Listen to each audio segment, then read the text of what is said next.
Hello friends, welcome to our YouTube channel commerce Shala. आज हम इस वीडियो में बात करेंगे accounting treatment of special item of NPO, subscription, उसके कुछ प्रैक्टिकल क्वेश्चंस। तो सबसे पहले देखते हैं इसकी accounting treatment of special items. सबसे पहले आता है एंट्रांस फ़ी और admission fees. It is amount paid by a person to become a member of an NPO. कोई भी मेंबर को जब एनपीओ में मेंबरशिप लेनी होती है, कोई भी ह्यूमन बीइंग अगर उसको किसी एनपीओ में मेंबरशिप लेनी है तो उसे एक नॉमिनल अमाउंट पे करना पड़ता है एनपीओ को।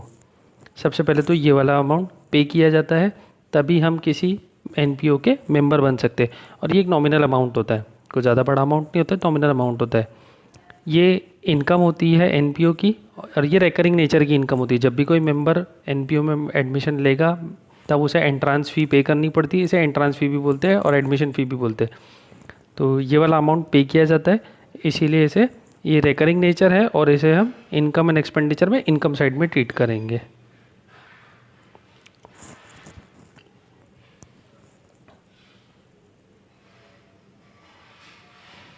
Next, life membership fee. It is amount that is paid by member once in lifetime. यहाँ देखने वाली बात है, once in a lifetime and avails lifetime services. Member एक बार पैसा भरता है और इसे लाइफ टाइम सर्विसेज मिलती है। It is accounted as a capital receipt, और ये कैपिटल रिसिप्ट होता है। मेंबर को एंट्री फी भरने के बाद, पे करने के बाद एनपीओ में मेंबरशिप मिल जाती है, और उस मेंबरशिप के बाद उसे लाइफ मेंबरशिप फी पे करनी पड़ती है, जो कि जब तक उस एनपीओ में मेंबर रहेगा, वो जो बंदे ने एडमिशन लिया है वो जब तक मेंबर रहेगा तब तक वो मेंबरशिप उसकी चलेगी। और ये मेंबरशिप ही कुछ बड़ा अमाउंट होता है, और ये लाइबिलिटी होती है उस एनपीओ के लिए। ये रेकरिंग नेचर नहीं होती, कैपिटल रिसिप्ट होती है उस एनपीओ के लिए।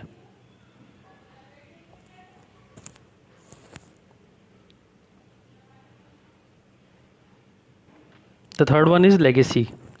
आपने कई बार फिल्मों में सुना होगा, जब कोई पेरेंट्स अपने बच्चों से गुस्सा हो जाते तो वो बोलते हैं कि नहीं, हम अपनी जो प्रॉपर्टी है वो आपको नहीं देंगे, हम किसी ट्रस्ट को दे देंगे, हम यहाँ दान कर देंगे, हम यहाँ डोनेट कर देंगे।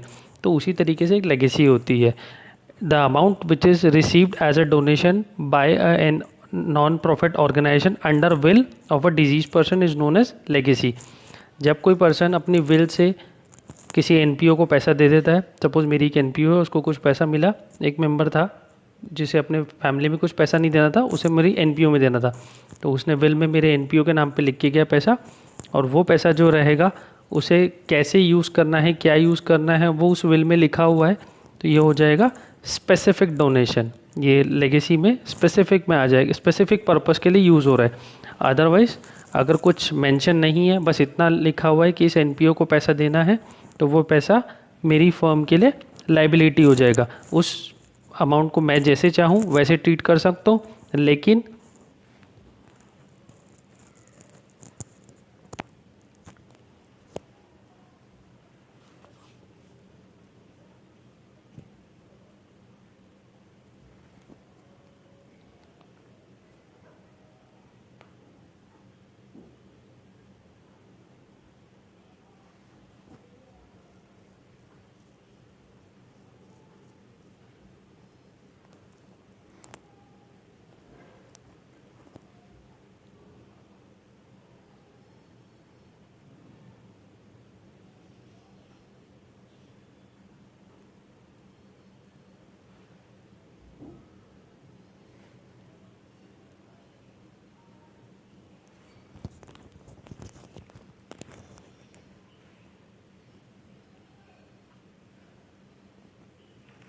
अगर कोई पर्पस डिफाइंड है तो वो लाइबिलिटी हो जाएगा। अगर कोई पर्पस डिफाइंड नहीं है, विल में बस इतना लिखा है कि एनपीओ को पैसा दिया जा रहा है, और अगर पैसा मिलने के बाद हम उसे एनपीओ वाले जैसा चाहें वैसा यूज़ कर सकते हैं, वो कमिटी चाहेगी, वो मेंबर जैसा चाहेंगे वैसा यूज़ करेंगे, तो वो हमारे लिए इनकम हो जाएगी। अगर इनकम होती है तो हम उसे इनकम साइड में ट्रीट करेंगे, और अगर लाइबिलिटी होती है, कोई पर्पस डिफाइंड है, तो वो लाइबिलिटी में ट्रीट होगा।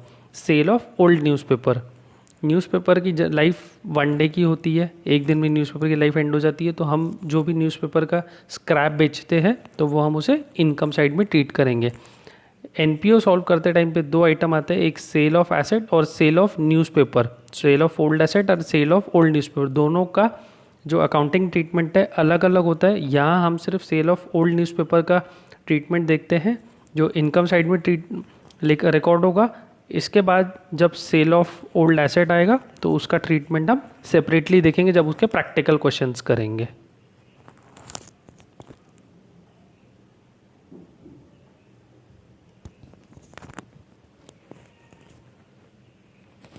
Next is donation. डोनेशन को थोड़ा सा अच्छे से समझना ज़रूरी है क्योंकि ये आपके चैप्टर्स में काफ़ी बार बार रिपीट होगा। जैसे अब तक हमने ऊपर देखा लाइफ मेंबरशिप फ़ी, एंट्रांस फ़ी, ये तो कुछ नॉर्मल से थे, वो आएगा, आपको पता है कहाँ ट्रीट करना है।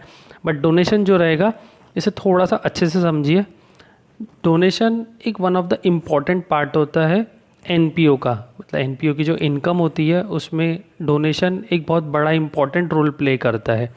डोनेशन एक वो अमाउंट होता है जब कोई मेंबर किसी चैरिटेबल ट्रस्ट को, किसी चैरिटेबल इंस्टीट्यूशन को वो कुछ कैश या किसी अदर फॉर्म में पैसा देता है। One of the main source of income of charitable institution is the donation. Donation are a kind of gift which are receive by an organisation either in cash और any other form. Donation दो तरह की हो सकती है, general donation, specific donation. पहले मैं आपको एक एग्जांपल देता हूँ इसका, फिर आप समझिए कि जनरल डोनेशन क्या होती है, स्पेसिफिक डोनेशन क्या होती है। सपोज़ आप एक गणपति का फेस्टिवल ऑर्गेनाइज कर रहे हैं, आपके घर के आसपास कोई गणपति बैठ रहा है और आप उसको ऑर्गेनाइज कर रहे हैं। तो आप एक अपार्टमेंट में गए, वहाँ 10 फैमिली रहती है। 10 में से 5 फैमिली ने आपको पैसा दिया, किसी ने 500, किसी ने 1000, किसी ने 5000, ऐसा कुछ पैसा दिया, और उन्होंने पर्पज़ नहीं डिफाइन किया कि आपको ये पैसा कहाँ यूज़ करना है। लेकिन 5 अलग फैमिलीज ऐसी थी, उसमें से एक फैमिली ने बोला हम आपको 5000 रुपये दे रहे हैं, इसमें से आप गणपति जी की मूर्ति खरीदेंगे। एक फैमिली थी, उन्होंने आपको 5000 रुपये दिया, उन्होंने बोला इसमें से आप लाइटिंग का लिए खर्चा करेंगे। तीसरी फैमिली थी, उन्होंने आपको 10,000 रुपये दिया, उन्होंने बोला इसमें से डेकोरेशन का यूज़ करना है। चौथी थी फैमिली, उन्होंने 2,000 रुपये दिया, उन्होंने बोला इसमें से प्रसाद बांटना है। तो और एक फैमिली थी, उन्होंने आपको 5,000 रुपये दिया, उन्होंने बोला इसमें से विसर्जन का प्रोग्राम करना है। तो ये जो बाद में वाली 5 फैमिली थी जिन्होंने मूर्ति के लिए, डेकोरेशन के लिए, लाइटिंग के लिए, प्रसाद के लिए इस तरीके से पैसा दिया, तो ये हो गया स्पेसिफिक डोनेशन। मतलब उन्होंने क्या किया, पर्पस डिफाइन कर दिया। पैसा दिया बट उन्होंने बता दिया कि ये पैसा कहाँ यूज़ होगा। लेकिन जो पहले वाली 5 फैमिलीज थी उन्होंने पर्पस नहीं डिफाइन किया, उन्होंने सिर्फ बोला पैसा लेके जाओ, ये आपको जहाँ यूज़ करना है वहाँ आप यूज़ कर सकते हो। जब पर्पस डिफाइंड हो जाता है, मतलब जब डोनर आपको पैसा दे रहा है और वो पर्पस बता देता है कि ये वाला पैसा कहाँ यूज़ होगा, दैट इज़ स्पेसिफिक डोनेशन, और ये लाइबिलिटी साइड में रिकॉर्ड होगा। और अगर पैसा रिसीव होता है बट उसका कोई पर्पस डिफाइंड नहीं है तो ये इनकम ट्रीट हो जाएगी।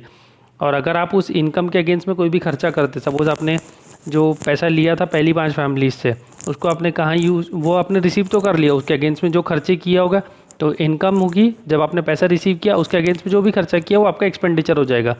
बट जो लाइबिलिटी था, जैसे सपोज मूर्ति के लिए आपने 5,000 रुपये रिसीव किया था, उसमें से 4,500 रुपये की मूर्ति है, 4,500 की मूर्ति परचेज़ किया, तो 500 जो रहेगा वो लाइबिलिटी रहेगा। अगर कुछ एक्स्ट्रा पैसा लगता, सपोज अगर मूर्ति वो 5,000 की जगह 5,500 की आती, तो 500 हम कहाँ रिकॉर्ड करते हैं, एक्सपेंडिचर साइड में, क्योंकि वो टास्क तो कंप्लीट हो गया। 5,000 रुपये आपने रिसीव किया, एक्सपेंडिचर हुआ आपका 5,500 का, आपके पास पैसा तो 5,000 रुपये था ना, तो 5,000 में से 5,500 माइनस करोगे तो नेगेटिव 500 आएगा। तो वो जो 500 था एक्स्ट्रा वाला वो आपने एक्सपेंडिचर में ट्रीट किया। इसी प्रकार से जब भी आप कभी कुछ लाइबिलिटी का अमाउंट होता है, जैसे आपको कुछ डोनेशन मिला, वो आप स्पेसिफिक डोनेशन था, उसका पर्पस डिफाइंड था और उसमें से आपने कुछ खर्चा किया, तो वो खर्चा करने के बाद अगर कुछ पैसा बच जाता है तो वो इनकम में जाएगा। अगर वो टास्क पूरा कंप्लीट नहीं हुआ है अभी भी, तब तक वो लाइबिलिटी में ही रिकॉर्ड रहेगा।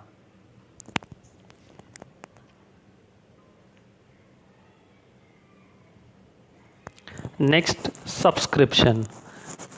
ये तो बहुत ही हिलाने वाली बात है, ये तो काफ़ी बच्चों को बहुत डिफ़िकल्ट होता है। सब्सक्रिप्शन तो उनको ऐसा लगता है कि बस सब्सक्रिप्शन आया, पता नहीं उनको ऐसा पसीना आना शुरू हो जाता है। सब्सक्रिप्शन समझना इजी है, लेकिन इसके अकाउंटिंग ट्रीटमेंट थोड़ी सी डिफ़िकल्ट होती है स्टूडेंट्स के लिए, क्योंकि रिसिप्ट एंड पेमेंट से आपको इनकम एंड एक्सपेंडिचर में उसे कन्वर्ट करना पड़ता है। It is the major source of income for an NPO. ये सबसे मेन सोर्स ऑफ इनकम होता है। It is amount paid by a member periodically which can be quarterly, half yearly, yearly for the their membership remains alive. हर member को annually कुछ amount pay करना पड़ता है, आइदर वो उसे हाफ ईयरली पे करे, क्वार्टरली पे करे या वंस इन ए ईयर पे करे, बट उसे पे करना पड़ता है। It is treated as a revenue receipt, it is recorded on a income side of income and expenditure account. Income and expenditure में इनकम साइड में रिकॉर्ड होगा क्योंकि ये रेवेन्यू नेचर की इनकम है। इट इज़ द सब्सक्रिप्शन, हाँ, if the subscription relating to current year and not receive till the end of financial year, अगर कोई सब्सक्रिप्शन पे करना चाहिए था किसी मेंबर ने बट उसने end of the financial year तक नहीं पे किया, फाइनेंशियल ईयर तो एंड हो गया बट वो मेंबर बोला अभी मेरे पास पैसा नहीं है, मैं अभी पे नहीं करूँगा, नेक्स्ट ईयर में पे कर दूंगा। अब आपको तो बुक्स क्लोज करनी है तो उसे क्या करोगे, इनकम तो रिसीव हुई नहीं बट रिकॉर्ड तो करना पड़ेगा, और हमारा जो अकाउंटिंग है वो क्या बोलता है, अक्रूवल बेसिस पर रिकॉर्ड कर दो, जब इनकम हो गई तो रिकॉर्ड करो, आइदर वो रिसीव हुई नहीं, वो एक बात अलग हो जाती है। तो इसे हम कहाँ रिकॉर्ड करेंगे, इनकम में रिकॉर्ड करेंगे, और ये हमारा इनकम रिसीवेबल है, इनकम ड्यू हो गई है बट रिसीव नहीं हुई, दैट मीन्स वो रिसीवेबल इनकम है, तो हम उसे कहाँ रिकॉर्ड करेंगे, एक उसका ट्रीटमेंट आएगा इनकम साइड में और दूसरा आएगा एसेट साइड में, सब्सक्रिप्शन रिसीवेबल।